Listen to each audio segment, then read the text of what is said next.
जय श्री कृष्णा भक्तों। श्रीमद् भगवद गीता अध्याय 8 श्लोक 12। सर्वद्वाराणि संयम्य मनोहृदि निरुद्य च मूर्धन्याधायात्मनः प्राणम आस्थितो योग धारणाम।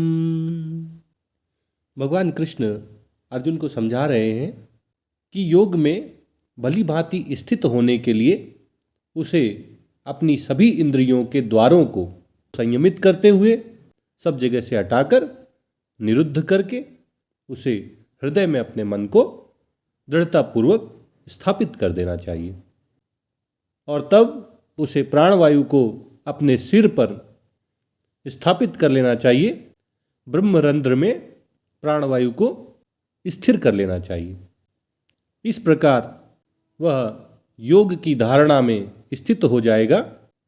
उसका जीता हुआ मन उसके प्राणों को दसम द्वार ब्रह्मरंध्र में स्थापित कर देगा।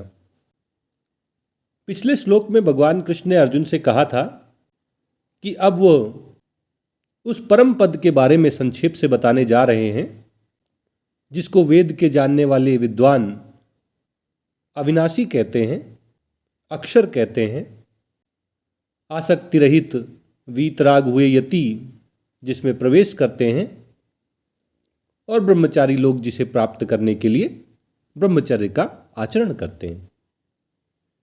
वह परम पद भगवान कृष्ण अर्जुन को बता रहे हैं। इस श्लोक में भगवान कहते हैं कि परम पद की प्राप्ति के लिए भगवान कृष्ण के परमात्मा रूप की अनुभूति के लिए मनुष्य को अपनी सभी इंद्रियों को संयमित कर लेना चाहिए। ये शरीर एक पुर है जो 9 द्वारों से युक्त है।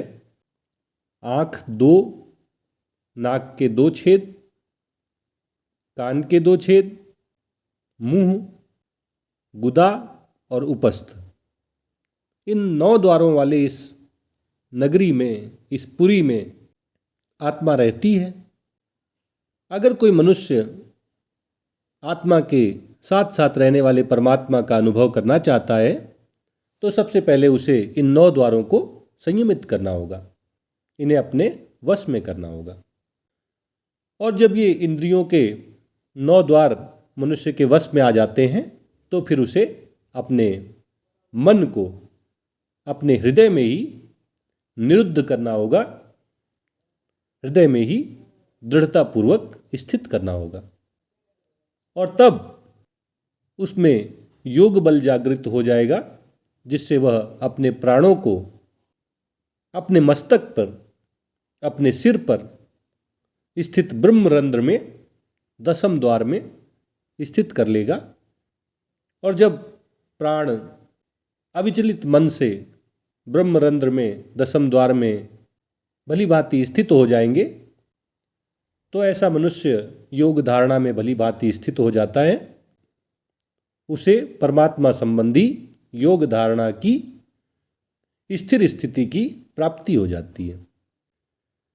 इस प्रकार भगवान श्री कृष्ण अर्जुन के माध्यम से हम सब को परमात्मा रूपी परम पद की प्राप्ति के लिए 3 महत्वपूर्ण बातें इस श्लोक में बता रहे हैं।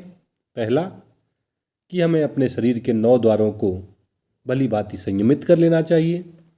दूसरा, हमें अपने मन को संसार से हटाकर अपने हृदय में भली भांति स्थिर कर लेना चाहिए। और तीसरी बात कि हमें अपने प्राणवायु को योग के अभ्यास के द्वारा अपने सिर पर स्थित ब्रह्मरंध्र में दसम द्वार में स्थित कर लेना चाहिए। ऐसा करके हम उस परम पद को प्राप्त कर लेंगे, हमें परमात्मा की अनुभूति हो जाएगी, हम अपने प्रिय भगवान श्री कृष्ण को प्राप्त कर लेंगे, हमें भगवत प्राप्ति हो जाएगी। ओम तत्सत। जय श्री कृष्णा, जय श्री कृष्णा, जय श्री कृष्णा।